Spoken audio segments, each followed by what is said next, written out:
I mean, it's helpful for me to get somewhat of a grasp, but no, I don't think it does give me a sense like of checking for understanding for everybody.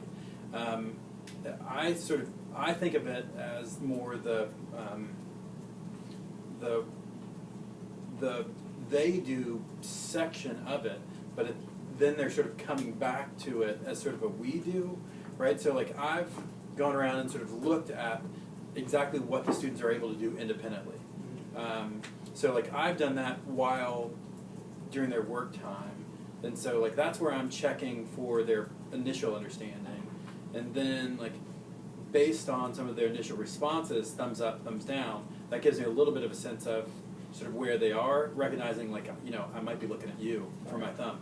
And then the descriptions are really a chance for kids to bring out those arguments, and for some of those other kids who didn't get it to seek some clarification. And so then I think we did it at the end of that time where they're able to ask follow-up questions about not just the specific questions that we talked about, but the topic more generally. So yeah, I do use it to gauge their level of understanding, but it's certainly not. It's not a formal assessment in the sense of like really knowing like, okay, I know Jonathan's got it, or I know Henry's got it, you know, that sort of thing. Especially that conversation. Right. Yeah, you can't do that. So what I hear you saying is that the whole group piece is it's helpful for you as you go around and you listen, or as you look at students to see what they're doing independently. It's a chance for you to kind of hear as you have kids go to the board and kind of see how students are working. And it also gives those students that are in their seats still a chance to kind of see how they did compared to what was on the board, and then to ask clarifying questions towards the end. And so, kind of going back to something that you mentioned earlier about students in those smaller discussions and students in those small groups having those talks. Is there an opportunity to engage all students even before you get to the whole group piece, do you think? Is there a way that you could think of that you could actually get even deeper student interactions for all kids for you to listen to before that? Yeah, I think that's good. I think that it would also give a little extra accountability for them too. Like if they did like a pair share before, like, you know, even if they did that while they're like looking at the work that's on the board, to turn to a neighbor and say like, what are your thoughts based on what you see here on the board? I mean, I think about it in any number of ways. Like one, like after their initial work, before anybody does anything on the board, they can do a pair share to say like, here are my initial responses. I think the other way to do that is to do a pair share or some sort of conversation in the small group, because I think about it as like giving people more at-bats, right? The more times that they're able to think through it, and like the more times that they really are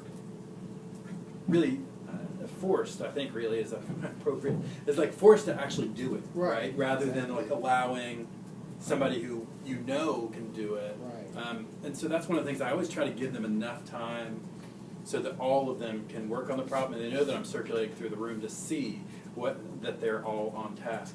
But yeah, having that conversation piece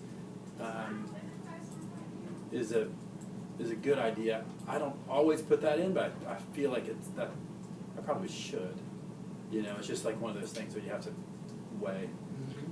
Mm-hmm. And I'm glad you said that, because I think that's something that I think we talked about before, and something that I know that you've been working on this school year too, is just making the time, because I know that you do a lot with student engagement, with students discussing, students critiquing, students justifying their answers, which are all what we're asked to do now with Common Core. But you did hit a good point, and so one thing I want to look at for feedback for next steps is looking for that check for understanding, but providing students with time to have those think, pair, share times, or whether it's partnered or whether it's in a small group. So what I'm going to talk a little bit about today before we walk out of here is what would that look like in your class? Because there's many ways to do it, and just a few reasons, some things why it helps our students, along with Year 10 and the Year 10 rubric. We know that Teach 1, Teach 3, Teach 5, and Teach 6 are all covered when we talk about those. We're really looking at one part, the higher level piece, where students really have a chance to talk with each other, especially when I'm focusing on not the kids that we know can do it, but those students that struggle, that even though they might be sitting there and they're looking and they're watching other kids explain, to give them the opportunity to actually explain it to somebody else. Right. And also gives you a chance to, as you go around, because you do a good job of going around and circulating through the classroom, but it gives you some look-forwards and some listen-forwards so you can check for misconceptions with those students. Right. Another piece that I like about that strategy that you talked about is it also gives students a chance to critique each other before they actually get into that whole group piece, so that if you call on a student that you know is struggling, that student's confidence will be a little better as they go to the board, so they won't be so hesitant to do it. So one thing I want to look at is going forward, like looking at this week, is there a lesson that maybe, I know this kind of can apply to many different things, but is there a lesson that maybe we could discuss that you could try implementing this this strategy with? Yeah. Yeah, right now, let's see. We're doing order of operations is not a great one for discussing, although, I mean, they can spend some time sort of, the critique part is better. I mean, they can say, like, okay, well, like, did you, as you thought through the process, you know, it just doesn't lead to as robust a conversation, but the expressions, interpreting expressions and, like, patterns are definitely a place to be able to work that in, as far as it's where they're, it's taking like input systems, right? So like X is something that leads to, and this, I mean, it's really algebra where they're taking X and determining what Y is and they're graphing it. So like that would be a really good opportunity for them to explain their thinking and try to figure out how they solve for whatever variable. So that should be like next Tuesday. No, it's not. Monday and Tuesday. Right? Yeah. And when are you doing order of operations? Order of operations, yeah, we start this afternoon. And yeah. Well, let's take a choice. So your order of operations, interpreting expressions, and pattern. Which one would you like to? Would you feel most comfortable with? Really focusing in on the small group interactions with students. Yeah, I think the interpreting expression is going to give them. You said Tuesday. Yeah. Okay, so let's. I know that's far off, but let's kind of think about some components to really set students up for success on that. I mean, if it's better to go ahead and just do it sooner and try to put some of these things into play, we can talk about order of operations. It's fine. Yeah. I like that. So let's do that. Let's look at order of operations then, and let's maybe not this afternoon. Yeah. But what about maybe Wednesday or Wednesday? Yeah. This week, maybe we can pop back in and take a look at it. And even though I know you said that there's some doesn't lend itself to maybe the questioning piece or the explaining, but let's come up with some set guidelines for what that should sound like, so that we can make sure the students know the expectation for that. So first thing is how might you reach students when you're doing this? Would you do a small group? Would it be paired partners? Yeah, I think that having them in pairs would lead to a probably better conversation with them. Just that even with a small group of 4 or 6 or something like that, there are several of those kids who will still hang back. So, you know, with 2, knowing that they have that responsibility, you know, to split that. Okay. So you might even think about giving them like an student A, student B, to split that time up, so that way both students have to explain or have a chance to ask questions. And again, we don't want to spend an order amount of time on it, but if you set the time on that, you can definitely have both kids do that. So that's a really good accountability piece. The second question is, what questions or what purpose do you want to set for that time they're going to spend together? So just giving them a direct guideline for, while you're talking, this is what you're discussing. So what might you want students to discuss when you're talking about order of operations in their papers? Well, at that point, we'll be working on like placing parentheses, like you know, like where they're given a problem with, you know, what the equation is, and say like you're shooting for this solution, you have to place the parentheses in order for that solution. So I think that, yeah, it's sort of trying to think about good questions that are there. So like, I like to have some things that are more open. So like something that's like, what are the steps that you've taken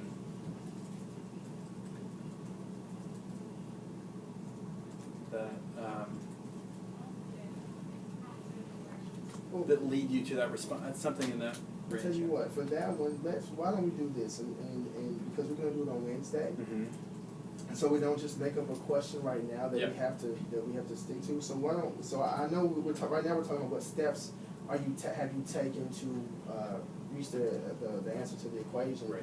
But why don't we hold that one for a moment, and tonight as you go back and look at the lesson, read Yep. that you do this afternoon, you might have a better understanding of what you might want students to talk about. Right. We can talk in the morning Mhm. about what questions that you saw that maybe came up through your lesson this afternoon. Right. That's something we can come back to and we can look at Okay. then.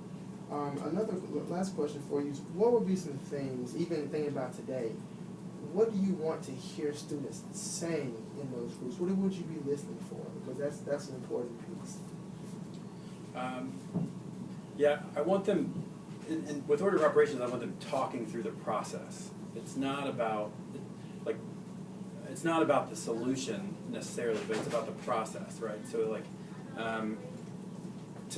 you know, one of those things that's like a key to me is like using transition words, right? First I did this, then I did this, finally I took this step. And like those are things I'm looking for and listening for to know that they're actually considering the steps that they're going through. So that's one of them. As far as like the actual explanation, you know, is using those to fill in really precisely, you know, how they went step by step through that problem and explained it. So what I hear you saying is you're listening for talking through the process and the steps. So like students using transition words in the right order. The other thing that I think you kind of alluded to a little at the end there was the why piece. So like the steps and then the why. So I did this step. I added it within the parentheses because, Right. and alluding back to the rules that you're probably going to go over with the students about why it should go in this particular order. Right. So I think also listening for students that are able to tell you why, or tell their partner why. This is what I did first because, this is what I did second because, to hear that piece, and then when the student doesn't get the right answer, that the other partner is able to give them Come the back why. through it. Right. Yeah, right. Give Yeah. them the why. Well, you maybe should have done. Have you considered doing this because? Right. So that's Well, some of those kids will do that where they're going to say, like, every time, are there parentheses? No. Right? Whereas others of them will look and see, like, they've sort of internalized it to the extent that they know, like, I don't have to ask that question. I look and I see no parentheses. I only see 4 basic operations, and then I, you know, work at it that way. All right. So just to go back and recap kind of what we talked about in this session is, one, making opportunities for students to think out loud in pairs, having students critique each other, but before they get to the whole group, to discuss that together. We said we're going to look at order of operations and also interpreting expressions and patterns, but first we're going to do just order of operations. We'll focus on that on Wednesday. Yeah. We'll look at, in that lesson, when I come in and I observe it, I'll look for the pairs and a way that, and we talked about maybe having students doing A and B, but just looking for a process or a method Making for sure how that they students, are. how you have both students accountable for explaining and critiquing each other. We'll look for a guiding question, and I know right now we said what steps did you take, but I'm sure after the day, you'll probably get better insight into what questions you might want students to discuss while they're doing their work. And then what you're going to be listening for, what I'll be listening for, is students to talk their way through the process, which again might change based on what you do and do your lesson today. So again, we'll debrief tomorrow about the lesson that you did this afternoon, just to kind of catch up to make sure that if we want to keep these or if we want to change it. But right now, these are the things that we'll be looking for Sounds as good.